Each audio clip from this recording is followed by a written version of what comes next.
Planning to own a veterinary clinic? You might want to think twice. Not because you shouldn't do it. It's because there's a real gap between what this looks like from the outside and what it actually costs. And that gap is exactly what this video is for. The pitch is genuinely strong.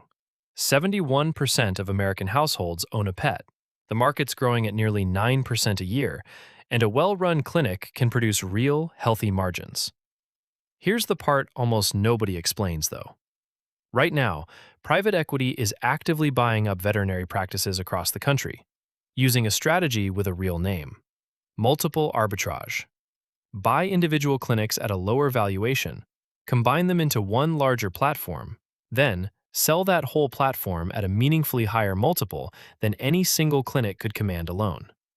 It's happening at real scale, and at least 2 states passed actual legislation in the last year specifically trying to slow it down. So whether you're buying your first practice or thinking about selling one you already built, what does it mean to compete in a market where some of the biggest buyers aren't optimizing for the same thing you are? That's what we're figuring out today. One quick note before the numbers start. Every figure in this video is well researched and checked against multiple sources, but research can still contain honest mistakes, and costs and regulations shift by state, city, and sometimes zip code. Treat these as your benchmark, not a quote for your specific situation. This video is for educational purposes only and is not legal, tax, financial, or business advice. Always do your own research and due diligence before making any business decision. A second note, specific to this episode.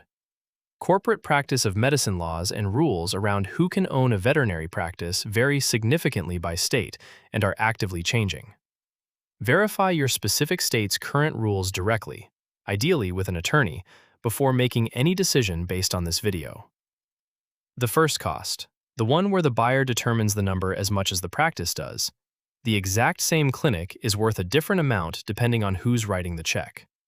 Independent individual buyers typically pay 3 to 5 times a practice's adjusted EBITDA. Corporate and private equity buyers routinely pay 6 to 10 times, sometimes more, for the exact same underlying practice. Top-tier hospitals in high-demand markets have commanded multiples as high as 16 times in recent deals, and the broader weighted average across all veterinary sales climbed to 13.3 times in early 2026, up from 12.5 the year before. That EBITDA number itself gets adjusted before any multiple gets applied to it, and the single biggest adjustment is owner compensation. What you actually paid yourself gets replaced with what it would cost to hire a veterinarian to do that same clinical work at market rate. The same principle that applies to any owner-operated professional practice. Buying an existing practice versus building one from scratch is its own major decision, and it shapes which of these buyer categories you're even competing against from day one. The hidden trap. The one where a well-funded competitor isn't optimizing for the same outcome you are.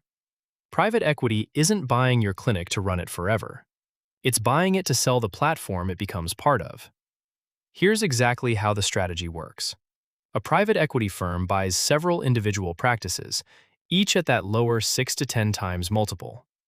It combines them operationally into a single, larger platform. Then, it sells that entire platform at a meaningfully higher exit multiple than any single practice ever traded at alone. The spread between what each practice costs to acquire and what the combined platform eventually sells for, multiplied across dozens or hundreds of practices, is the actual return this strategy is built to generate. It has very little to do with how any single clinic performs on its own. This isn't a fringe trend. It's active enough that state legislators have started responding directly to it. New York introduced AB 9042 specifically to give the Attorney General power to review and block veterinary practice transactions found against the public interest. California went further and actually passed new law. 2 statutes effective January 1, 2026, specifically restricting private equity and management company influence over clinical practices.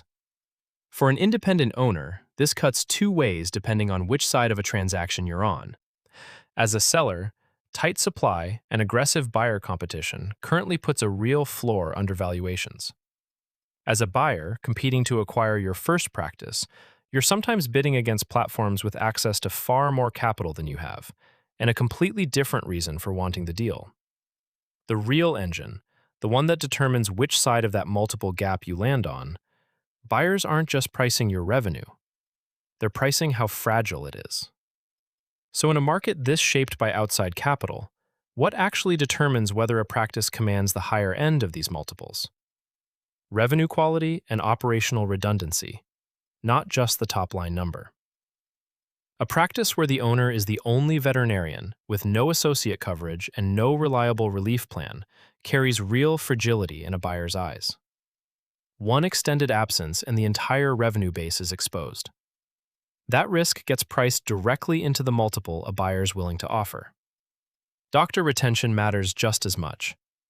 A practice that's shown it can keep associate veterinarians, not just the owner, demonstrates the business can function and grow independent of any single person, exactly the quality that supports a premium multiple instead of a discount. Staffing continuity, technicians and support staff who stay rather than constantly turning over, signals the same thing from a different angle. This practice runs on systems, not just the founder's personal relationships with every client and every employee. Recent industry tracking adds one more real signal worth watching. Visit volume declined slightly year over year recently, even as revenue rose, a combination that can reflect real pricing strength, but is also exactly the kind of shifting client behavior a serious buyer will ask hard questions about before finalizing a number. The real money in veterinary practice ownership. The multiple was never really about your revenue. It's about how confidently a buyer believes that revenue survives you stepping away from the clinical floor, and every hour you spend building real staffing depth is an hour spent directly on that number. A real, representative practice profile makes the fragility question concrete. Picture a practice generating $800,000 in annual gross revenue, with the owner as the only veterinarian, one full-time technician, and 2 part-time support staff. On paper, that's a real, functioning small business. To a serious buyer, especially a corporate one evaluating dozens of similar practices at once, that staffing profile is a flashing caution light. There's no associate to demonstrate the practice works without the owner. No real bench if that one technician leaves. The multiple offered on that exact revenue number will reflect precisely that risk. The same $800,000 in revenue, generated by a practice with 2 veterinarians and a stable, tenured support staff, is a genuinely different asset in a buyer's eyes, even though the top line looks identical on a spreadsheet. So let's run the 2 real outcomes. The optimistic case. You build real staffing depth well before you're thinking about selling. Bring on an associate to prove the practice functions independent of you, and understand exactly which buyer category, independent or corporate, you're trying to attract before you set an asking price. The practice commands a multiple toward the higher end of its category. Buyers compete for it instead of picking it apart, and the roll-up wave becomes a source of real optionality instead of outside pressure. The realistic case. You run the practice as a genuine solo operation for years, treat staffing turnover as background noise instead of a real valuation risk, and only start thinking about buyer categories once you're actually ready to sell. The exact same revenue number lands toward the lower end of its multiple range. Buyers, corporate ones especially, price in the fragility a solo practice with thin staffing represents, and years of real clinical work translate into meaningfully less than a comparably sized, better staffed practice down the street. Same client base, same revenue, same clinical skill. The entire gap between those 2 outcomes comes down to whether the practice was built to survive without you years before a buyer ever asked the question. So, is it worth it? If you're picturing a simple, recession-resistant practice with a straightforward valuation, the real market underneath that picture is currently shaped by outside capital with its own agenda. What's true is that this remains a genuinely strong business, with real demand and real margin for owners who build staffing depth and revenue quality deliberately, not just clinical skill.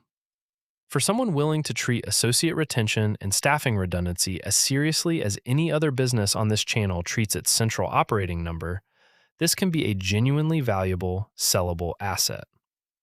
For someone building a practice around their own two hands and nothing else, the multiple a buyer eventually offers is going to say exactly that, whether the clinical work was excellent or not.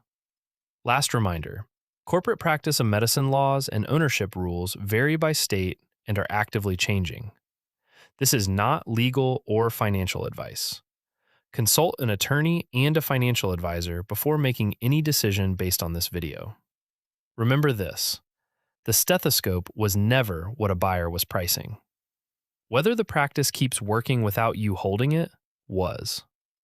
Build that answer early, and the multiple you're offered stops being a surprise.